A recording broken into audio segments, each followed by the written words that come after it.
কি ভাবছো মামা? রিশাদার কখনো আমাকে ডিস্টার্ব করবে না মা, সব ঝামেলা মিটিয়ে দিয়েছি। কি করেছো তুমি?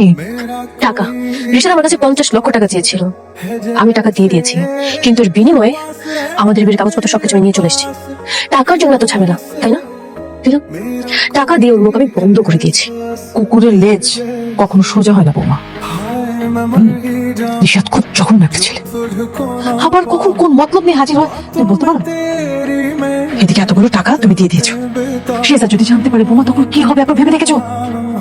শেজাদের অবর্তমানে আমরা একটা ভুল করে ফেলেছি বৌমা, এখন সেই ভুলটা ঢাকতে গিয়ে আমরা 10টা ভুল করে ফেলছি না তো? হ্যাঁ, কিন্তু মা, তুই ঝামেলা শেষ করার জন্যই এমনটা করেছি। এখন এটা তো সত্যি, যদি সে জানতে পারে তখন তখন কি হবে? আমি জানি না বৌমা, কিন্তু গোপন করার চেষ্টাটাই হচ্ছে বিপজ্জনক। সত্যি একদিন না একদিন সামনে আসবে, আর তখন